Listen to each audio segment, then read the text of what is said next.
A Península Ibérica, uma massa de terra moldada por milênios de história, tem sido uma encruzilhada de civilizações desde tempos imemoriais.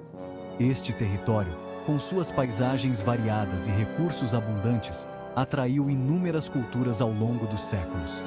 Dos antigos íberos aos celtas, fenícios, gregos, cada grupo trouxe consigo suas próprias tradições, tecnologias e modos de vida.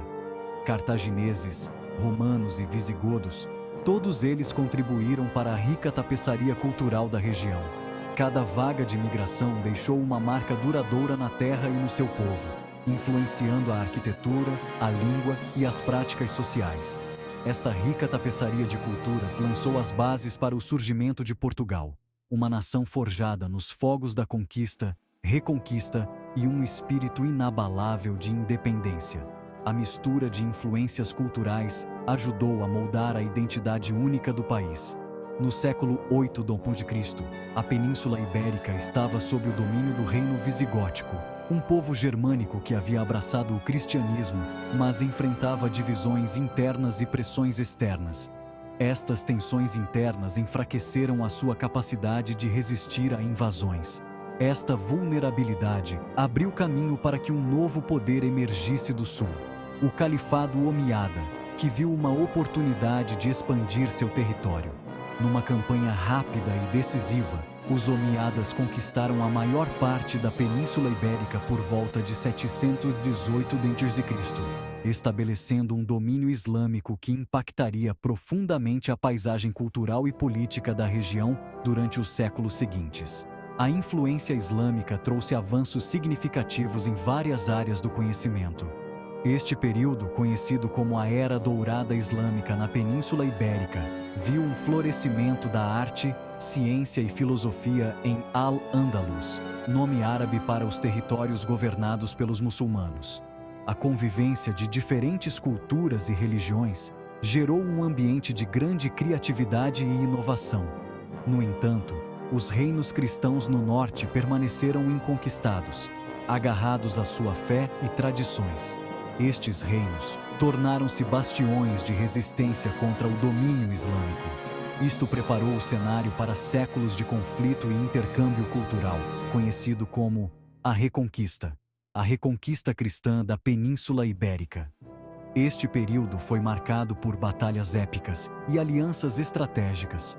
É neste contexto histórico complexo, marcado pela interação de diferentes culturas, religiões e ambições, que a história das origens de Portugal se desenrola.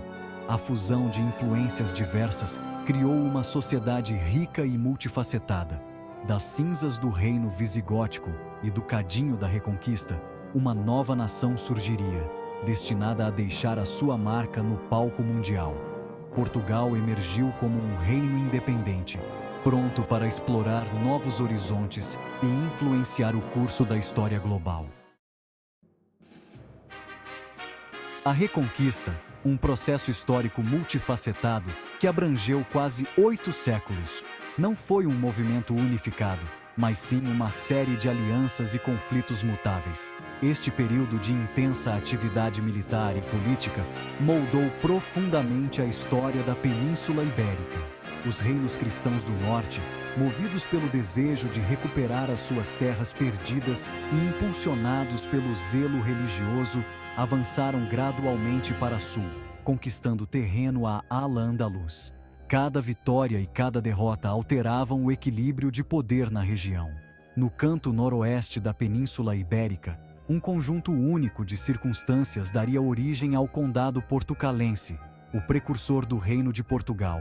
Esta área, com suas paisagens acidentadas e fortificações estratégicas, desempenhou um papel crucial na Reconquista. No final do século XI, Afonso VI, rei de Leão, concedeu o condado portucalense ao seu genro, Henrique de Borgonha, como recompensa pelo seu serviço na Reconquista. Este ato de generosidade real foi um ponto de viragem na história da região. Esta região estratégica, aninhada entre o Oceano Atlântico e os limites norte de Al-Ándalus, tornou-se um campo de batalha crucial na luta contínua entre o cristianismo e o islão. A sua localização costeira também facilitou o comércio e a comunicação com outras partes da Europa. Henrique de Borgonha, um governante astuto e ambicioso, consolidou o seu poder no condado, lançando as bases para um Portugal independente. Ele fortaleceu as defesas e incentivou o desenvolvimento econômico e social da região. O filho de Henrique, Afonso Henriques, herdou a ambição do pai e um desejo profundo de independência do Reino de Leão. A sua determinação e habilidade militar foram fundamentais para a formação de um novo reino. Reconhecendo a importância estratégica da sua posição, Afonso Henriques navegou habilmente na complexa paisagem política, forjando alianças e explorando rivalidades para promover os seus próprios objetivos. Ele soube usar a diplomacia tanto quanto a força militar. Ele compreendeu que, para garantir o futuro de Portugal, precisava de se libertar do controle leonês e estabelecer um reino independente. A sua visão e liderança inspiraram muitos a seguir a sua causa. O condado portucalense, sob Henrique de Borgonha e Afonso Henriques, tornou-se um farol de resistência contra os almorávidas, uma poderosa dinastia berbere que havia conquistado o controle sobre Al-Andalus. A luta contra os almorávidas foi intensa e decisiva para a formação da identidade portuguesa. A localização estratégica do condado, aliada à destreza militar dos seus líderes e ao espírito inabalável do seu povo, preparou o cenário para o nascimento de uma nação. Este período de luta e resistência foi fundamental para a criação de um Portugal independente e soberano. Afonso Henriques, nascido em 1094, estava destinado a tornar-se uma figura crucial na história portuguesa. Desde jovem, ele demonstrou uma determinação e coragem que o destacavam entre seus pares. Crescendo em meio à agitação da Reconquista, herdou a ambição do pai e um profundo desejo de independência do Reino de Leão. Afonso Henriques observava atentamente as batalhas e as estratégias militares, aprendendo com cada movimento. Reconhecendo a importância estratégica da sua posição, Afonso Henriques navegou habilmente pela complexa teia política, forjando alianças e explorando rivalidades para atingir os seus objetivos. Ele sabia que a política era tão crucial quanto a força militar. Ele compreendeu que, para assegurar o futuro de Portugal, precisava de se libertar do jugo leonês e estabelecer um reino independente. Afonso Henriques dedicou-se a este objetivo com uma visão clara e uma determinação inabalável.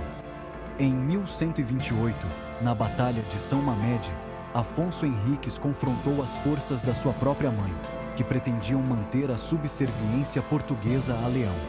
Esta batalha não foi apenas um confronto militar, mas também um conflito familiar e político. Esta vitória decisiva marcou um ponto de viragem na demanda de Afonso Henriques pela independência, consolidando a sua autoridade sobre o condado portucalense e preparando o cenário para a sua aclamação como rei. A partir deste momento, ele começou a ser visto como o líder legítimo. A Batalha de Ourique, travada em 1139 contra uma força almorávida numericamente superior, revelou-se um momento decisivo na história portuguesa. Afonso Henriques demonstrou uma liderança excepcional e uma coragem inigualável.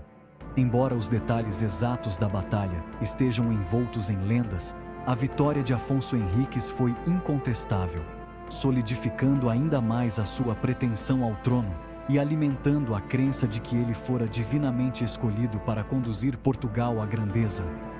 Esta crença fortaleceu a moral e a unidade do seu povo. Na sequência desta vitória monumental, Afonso Henriques proclamou-se Rei Afonso I de Portugal, assinalando o nascimento de uma nova nação. Este foi um momento de grande celebração e esperança para os portugueses.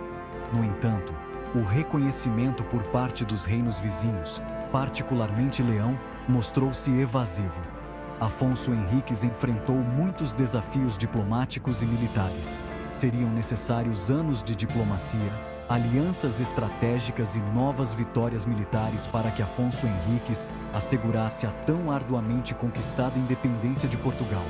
Sua perseverança e habilidade em liderar foram fundamentais para o sucesso final. O Tratado de Zamora, assinado em 1143, permanece como um acordo histórico na história portuguesa, reconhecendo oficialmente a independência de Portugal pelo Reino de Leão. Este triunfo diplomático, alcançado após anos de conflito e negociação, solidificou o Estatuto de Afonso Henriques como o primeiro rei de Portugal e abriu caminho para a consolidação do reino recém-formado. O tratado, negociado sob os auspícios do Papa Alexandre II, serviu como um testemunho das habilidades diplomáticas de Afonso Henriques e da crescente influência do papado nos assuntos ibéricos. Ao garantir o reconhecimento papal, Portugal ganhou legitimidade internacional e um poderoso aliado na sua luta pela sobrevivência contra ameaças externas e divisões internas. O Tratado de Zamora não só definiu as fronteiras de Portugal, mas também estabeleceu os princípios de coexistência pacífica e cooperação entre o reino recém-independente e o seu poderoso vizinho, Leão. Isto lançou as bases para séculos de coexistência, embora por vezes instável, entre os dois reinos ibéricos. O legado do Tratado de Zamora estende-se muito para além do seu impacto imediato na paisagem política de Portugal. Serve como um poderoso símbolo da busca inabalável da nação pela independência, da sua destreza diplomática e da sua capacidade de navegar na complexa teia das relações internacionais. Os princípios de soberania e autodeterminação consagrados no tratado continuam a ecoar no Portugal moderno, servindo como um lembrete das liberdades duramente conquistadas de que o seu povo ainda desfruta.